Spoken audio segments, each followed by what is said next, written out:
మాచర్ల నియోజకవర్గం నవాబుపేట మండలం పరిధిలోని కూచూరు గ్రామానికి చెందిన కాంగ్రెస్ పార్టీ అభ్యర్థి ప్రతిభ సామెల్ సర్పంచ్గా నామినేషన్ వేయడం జరిగింది. వారికి రాజకీయం పరంగా ఎన్ని సంవత్సరాల నుండి అనుభవం ఉంది, వారు గతంలో ఏదైనా పార్టీ నుండి సర్పంచ్ కానీ వార్డు మెంబర్గా కూడా ఏదైనా పోటీ చేశారా అనే దాని గురించి ఒకసారి అడిగి తెలుసుకుందాం. అలాగే వారు సర్పంచ్గా గెలిస్తే గ్రామానికి ఎలాంటి అభివృద్ధి పనులు చేస్తారు, వారికి గ్రామం నుండి ఎలాంటి రెస్పాన్స్ ఉంది ప్రజల నుండి అనేది ఒకసారి అడిగి తెలుసుకుందాం. నమస్తేనా, నా పేరు సామేలు, మా వైఫ్ ప్రతిభ. గత 12 సంవత్సరాల క్రితము వార్డు నెంబర్గా నేను పోటీ చేయడం జరిగింది. ఏ పార్టీ నుండి వార్డు నెంబర్గా పోటీ చేశారు? అప్పుడు కూడా కాంగ్రెస్ పార్టీకి పోటీ చేసిన. అయితే అప్పుడు గడప వెంకటయ్య సర్పంచ్గా నిలబడ్డప్పుడు నేను అప్పుడు కూడా సర్పంచ్కి వేస్తా అంటే గడప వెంకటయ్య మామ ఈ ఒక్కసారి ఆగు, నెక్స్ట్ తర్వాత నీవేతివే నేను డ్రాప్ అవుతాని ఆయన నన్ను ఒత్తిడి చేయడం వల్ల అప్పుడు డ్రాప్ అయ్యి వార్డు నెంబర్కి వేసిన. నేను అప్పుడు 8వ వార్డులో వేసిన. దొడ్డిపల్లెలో 84 ఓట్లు, కూచూరులో 80 ఓట్లు. అప్పుడు దొడ్డిపల్లె 84 ఓట్లు దొడ్డిపల్లె వ్యక్తికి వేసారు, కూచూరులో 80 ఓట్లు నాకు వచ్చినాయి. 4 ఓట్ల తేడాతోని వార్డు నెంబర్ ఓడిపోవడం జరిగింది. తర్వాత కాంగ్రెస్ పార్టీ అధికారంలో లేకున్నా పోయినసారి పోటీ చేసిన. అప్పుడు బీసీ మహిళ వచ్చింది. బీసీ మహిళ వచ్చినప్పుడు అప్పుడు ఎవరు పోటీ చేయడానికి భయపడ్డారు కాంగ్రెస్ పార్టీకి వెళ్ళి. ఎందుకంటే ఆయన పార్టీ అధికారంలో లేదు, పోటీ చేస్తే ఓడిపోతాము, పైసలు ఖర్చు అవుతాయి, నష్టపోతాం అనే ఆలోచనతో మన బీసీ నాయకులు కాంగ్రెస్ పార్టీకి వెళ్ళి ఎవరూ రాలే ముంగలికి. అయితే నేను అప్పుడే డ్యామ్లో నా పొలం పోయినప్పుడు వచ్చిన పైసలు పెట్టి సర్పంచ్గా పోటీ చేసిన. సెకండ్ ప్లేస్లో ఓడిపోయినా నేను అప్పుడు. ఎందుకంటే జనాలు అప్పుడు వీళ్ళు ప్రచారం కూడా ఎట్లా చేశారంటే సామ్యాల్ పార్టీ అధికారంలో లేదు, ఓడిపోతాడు, పనులు కావు ఒకవేళ గెలిచినా కానీ అని ఈ రీతిగా జనాలకు చెప్పి ఓడగొట్టిరు. ఇప్పుడు అధికారంలోకి వచ్చినాక ఇప్పుడు జర్నల్ మహిళ వచ్చింది. ఆయన బీసీ నాయకులకు అడ్డం రాలేదు. ఎందుకంటే మేమేస్తామని ఆయన కులం అడ్డం రాలేదు, ఏది అడ్డం రాలేదు. నువ్వు బీసీల దాంట్లో పోటీ చేస్తావా, మరి మేము ఎక్కడ పోదామని ఇప్పుడు అంటున్నారు. ఎవరు అంటున్నారు? మా బీసీ లీడర్లు అంటున్నారు. అయితే ఆయనలో కూడా బీసీలకు అధికారం ఉంది, ఆయన పోటీ చేయలేరు. ఎందుకంటే ఆయన నష్టం సరే అని చెప్పి నేను పోటీ చేసిన. పార్టీకి చెడ్డ పేరు రావద్దు, పోటీ కూడా చేయలేరు అనే అభిప్రాయం ఉండొద్దని నేను పోటీ చేసిన. ఇవాళనేమో బీసీలకు అవకాశం వచ్చినప్పుడు నీవెట్లా చేస్తావు, మాకు చాయిస్ అంటున్నారు. ఇవాళ కూడా మరి ఆయనలో నేను పోటీ చేయించిన, ఓడిపోయేటప్పుడేమో నేను పోటీ చేయాలి, గెలిచేటప్పుడు వాళ్ళు పోటీ చేస్తారా? కులము ఇప్పుడు నువ్వు ఎస్సీ అంటున్నారు, నాకు బీసీ సర్టిఫికెట్, ఎస్సీకి అవకాశం వచ్చినప్పుడు నాకైతే రాదుగా. నాకున్న అవకాశాన్ని నేను ఉపయోగించుకుంటా అని చెప్పి నేను పోటీలో దిగిన. ప్రజల మద్దతు ఉంది. 2 సార్లు ఓడిపోయినాం. ఎంపీటీసీగా కూడా నేను చాలా మందిని అడిగిన, అప్పుడు ఏమని ఎవరు వేయలే. ఈ గెలిచినా సరే ఓడినా సరే అనే ఉద్దేశంతో దిగిన. నేను ఎంపీటీసీగా నష్టపోయినా, సర్పంచ్గా నష్టపోయినా. ఇప్పుడు అధికారంలోకి వచ్చింది కాబట్టి నేను సర్పంచ్గా పోటీ చేస్తున్నా. పార్టీ మద్దతు కూడా ఉంది. మా సార్ నాకే సర్వే చేసి టికెట్ ఇస్తా అని చెప్పిండు. సర్వే ప్రకారం నాకే రావాలి టికెట్ అనే నమ్మకంతో కంపల్సరీ మా సార్ నాకే ఇస్తాడనే నమ్మకం ఉంది. ప్రజల మద్దతు ఉంది.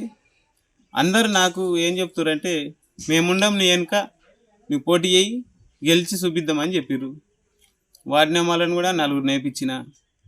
ఇక 10 మందిని వేయించాలి కానీ ఇక కొంతమంది మా లీడర్లు వేయించారు, నువ్వేం వేయించకంటే సరే అని వేయించలే. రేపటి వరకు టైం ఉంది మాకు. సార్ డిసైడ్ చేసుకోమన్నాడు, ముగ్గురిని కూర్చొని మాట్లాడుకోమన్నాడు. నేనైతే చెప్పిన మా వాళ్ళకు కూడా, నేను నష్టపోయినా ఈసారి అవకాశం ఉంది, నాకు ఛాయిస్ ఉంది, గెలిచే సీటు ఓడగొట్టకూడదు, నాకే అవకాశం ఏంటి అని చెప్పి వీళ్ళతో కూడా మాట్లాడడం జరిగింది. కానీ వాళ్ళు ఇంటలేరు. నేను అయితే పోటీలు ఉండేది పక్క. మీరు ప్రతిపక్షంలో ఉన్నప్పుడు కూడా ధైర్యంగా ముందుకయ్యి కాంగ్రెస్ పార్టీ నుండి సర్పంచ్ అభ్యర్థిగా పోటీ చేయడం జరిగిందని అంటున్నారు. అప్పుడు అట్లే ఓడిపోవడం కూడా జరిగిందని అంటున్నారు. అయితే ఎన్ని ఓట్ల తేడాతో ఓడిపోయారు మీరు? నేను సర్పంచ్ ఓట్లప్పుడు 500 తేడా, ఎంపీటీసీ అప్పుడు 600 ఓట్లు నాకు వచ్చినాయి, 700 ఓట్లు గెలిచిన ఆయనకు వచ్చినాయి. అంటే 100 ఓట్ల తేడా. నాకు స్వల్ప మెజార్టీతోనే ఓడిపోయినా. పబ్లిక్ టాక్ ఏంటంటే అప్పుడు కూడా అయ్యా నువ్వు ఓడిపోయినావు, కొంచెంలో గెలిచేటోనివి కానీ ఓడిపోయినావు, ఈసారి మేము గెలిపిస్తాము, నువ్వు పోటీలు ఉండని ప్రజల మద్దతు నాకు ఉంది, సారు మద్దతు కూడా ఉంటుందని ఆశిస్తున్నా. మేము ప్రస్తుతం ఊర్లో మీ గురించి చేసిన సర్వే ప్రకారం కూడా ఈసారి సామేల్ ప్రతిభకు సర్పంచ్ అభ్యర్థిగా వారికి ఇస్తేనే బాగుంటుందని అంటున్నారు జనాలు. మరి ఇప్పుడు ప్రజలు ఆ విధంగా మాట్లాడుతున్నారు కదా, ఒకవేళ మీరు సర్పంచ్ అభ్యర్థిగా గెలిస్తే మీరు గ్రామానికి ఎలాంటి అభివృద్ధి చేస్తారు? గ్రామాల్లో ముఖ్యంగా నీళ్ళ ప్రాబ్లం ఉంది. మాతో మిషన్ భగీరథ నీళ్ళు రానప్పుడు నీళ్ళ ప్రాబ్లం ఉంది. మా ఏరియాకు అంత ప్రాబ్లం లేదు, ఎందుకంటే ఇక్కడ ఒక బోర్ ఉంది, ఇప్పుడు ఒక మినీ ట్యాంక్ నా సొంతంగా కట్టించిన నేను. ఇక కాబట్టి ఈ ఏరియా లేదు, కానీ ఊరంతా చాలా ప్రాబ్లం ఉంది. ఆ ప్రాబ్లంలో నేను ఫస్ట్ నీళ్ళ ప్రాబ్లం, సెకండ్ మోరీలు డ్రైనేజీ వ్యవస్థ కొన్ని ఏరియాలలో పూర్తి లేదు, సీసీ రోడ్లు లేవు, బండ్లు లేని ఏరియాలు ఉన్నాయి కొన్ని, సీసీ రోడ్లు,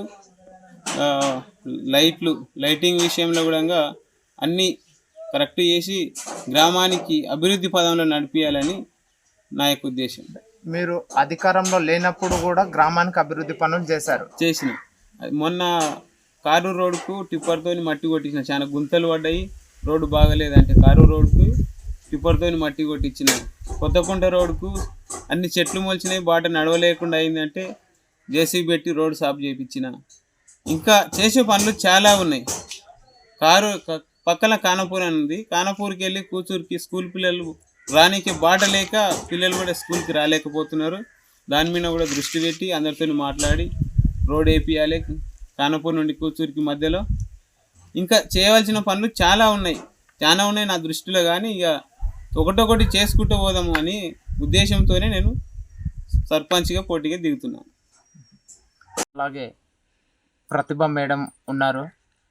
ఆ మేడంకి ఇప్పుడు గ్రామంలో ఎలాంటి మెజారిటీతో వస్తారనేది ఒకసారి ఆమె మాటల్లో అడిగి తెలుసుకుందాం. అలాగే ఆమె ఎలాంటి అభివృద్ధి కార్యక్రమాలు చేపడతారని కూడా అడిగి తెలుసుకుందాము సార్. మరి ఇందాక మరి మా సార్ గారు చెప్పిన రీతిగా మరి ఆయన ఒక్కడు ఎంతో కష్టపడి పార్టీ కోసం ఎంతగానో కష్టపడతాడు.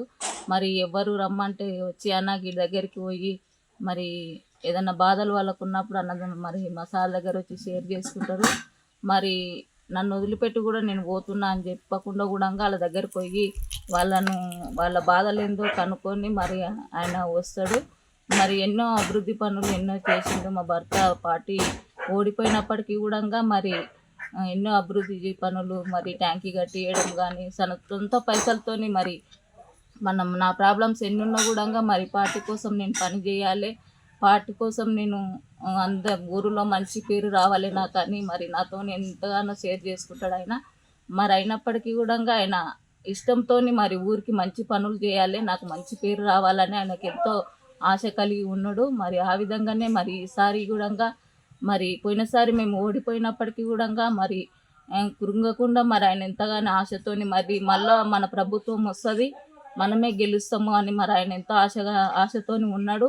మరి అయినప్పటికీ మరి ఆ విధంగానే మరి ఇప్పుడు రావడం జరిగింది. మరి జనరల్ నాకే రావడం జరిగింది. మరి ఆయన ఆశ మరి కలిగి ఉన్నప్పటికీ మరి ఆయన మంచి పనులు చేయాలి, ఊరికి గ్రామానికి నా ఊరు ప్రజలకు నేను చేయాలని ఎంతో ఆశతోని ఉన్నాడు. మరి ఈసారి ప్రజలు మమ్మల్ని గెలిపిస్తారు అని మేము అనుకుంటున్నాము. మరి ప్రజలు కూడా ఆ విధంగానే మరి ఆయనకి ఎంతగానో సపోర్ట్గా ఉన్నారు. మరి మేము సర్పంచ్గా గెలవాలని మరి ఆశపడుతున్నాము. మరి సార్ కూడా మాకు సపోర్ట్ చేస్తారు. మరి సార్ కోసం కూడా మేము ఎన్నోసార్లు మరి నేను కూడా నా సారు నిలబడినప్పుడు మేము కూడా ఎంతగానో ప్రచారం చేసిన, నేను వెళ్ళి కూడా ప్రచారం చేయడం జరిగింది. ఇంటింటికి దర్శించి సారు మంచోడు మంచి సార్కే తిరిగి సార్ కోసం చెప్పడం జరిగింది. మరి ఆ విధంగానే సార్ వచ్చిండు. సార్ కూడా నాకు సపోర్ట్ చేస్తారని నేను అనుకుంటున్నా. సపోర్ట్ చేస్తాడు, ఖచ్చితంగా నాకు చేస్తాడు. ఎందుకంటే నేను ఎంతగానో ఆశపడి ఉన్నా. ఎందుకంటే నేను పోయినసారి మరి ఓడిపోయినప్పటికి ఏ పార్టీ వాళ్ళు ముందరికి రానప్పుడు కూడా నేను ముందరికి వెళ్ళి ప్రతి ఇల్లు దర్శించి నేను చెప్పడం సార్ కోసం జరిగింది. ఆ విధంగానే ఆ అభిమానంతో నేను అడుగుతున్న సార్కు, సార్ నాకు ఖచ్చితంగా మీరు ఇప్పిస్తారని నేను అడుగుతున్నా. ఇప్పుడు పార్టీ కూడా నాకు సపోర్ట్ చేస్తుందని నేను అనుకుంటున్నా. మరి మంచిగా నాకే సపోర్ట్ చేస్తారని నేను అనుకుంటున్నాను. ఎంతోమంది ఎన్ని మాటలు మా కోసం చెప్పినా కూడా మీరు అవన్నీ నమ్మకండి సార్. మేము కూడా మంచి మీకోసం మేము సపోర్టు మాకు చేయమని అడుగుతుంటున్నాం. ఇప్పుడు మీరు సర్పంచ్ అభ్యర్థిగా మీ భార్య పోటీ చేస్తున్నారు కదా, మీరు ఫైనల్గా ఏం చెప్పాలనుకుంటున్నారు గ్రామ ప్రజలకి? అన్న ఫైనల్గా ఏంటంటే నాకు పార్టీ అండదండలు ఉన్నాయి. ఎమ్మెల్యే సాపు మేము చేసిన పని అన్నీ గమనిస్తున్నాడు, ఆయనకు తెలుసు. సర్వే చేసి టికెట్ ఇస్తున్నాడు. సర్వే ప్రకారం నాకే రావాలి టికెట్. నేను పార్టీకి అప్పుడు పని చేసి పొలం బొడగొట్టుకున్నా, పోటీ చేసి సర్పంచ్గా పోటీ చేసి. ఇప్పుడు ఏం చేయదు, ఇప్పుడు కూడా సర్పంచ్గా పోటీ చేసి. అప్పుడు అంటే ఎప్పుడు పోటీ చేస్తారా? పోయినసారి ప్రతిపక్షంలో ఉండి, అధికారం లేకున్నా ప్రతిపక్షంలో ఉండి పొలం ప్రాజెక్టులో పొలం పైసలు తెచ్చి నేను ఊళ్ళో సర్పంచ్కి పోటీ చేసి ఖర్చు చేసి. ప్రతిపక్షంలో ఉన్నప్పుడు మీకు ఎవరు పోటీగా రాలేరా? కాంగ్రెస్ పార్టీ తరఫున పోటీ చేసేటోళ్ళే లేరు. అప్పుడు మా బీసీ నాయకులకు అప్పుడు పోటీ చేయాలనే ఆలోచన లేదు. ఎందుకంటే అప్పుడు పోటీ చేస్తే ఓడిపోతే ఖర్చు అవుతాయనే భయం. ఇప్పుడు అధికారంలోకి వచ్చింది కాబట్టి ఖర్చు అయినా గెలుస్తామనే ఆలోచన. కానీ ప్రజల మద్దతు నాకుంది. మా సార్ కూడా నాకే టికెట్ ఇస్తాడని నమ్మకంతో నేను పోటీకి దిగుతున్నా. సర్వే ప్రకారం సర్వే చేసి టికెట్ ఇస్తాను, ఎవరి పేరు చెప్పనన్నాడు. సర్వే ప్రకారం టికెట్ నాకే రావాలి. ఎందుకంటే పార్టీ కోసం కష్టపడ్డా. ఎన్నోసార్లు నేను అవమానాలు పడ్డ పార్టీ విషయంలో కూడా. కానీ అభివృద్ధి పనులు చేసిన నా శాతనైన కాడికి ఇంకా చేస్తా, ప్రజలకు మంచిగా చేస్తా. ప్రజల అండదండలు నాకు పుష్కలంగా ఉన్నాయి.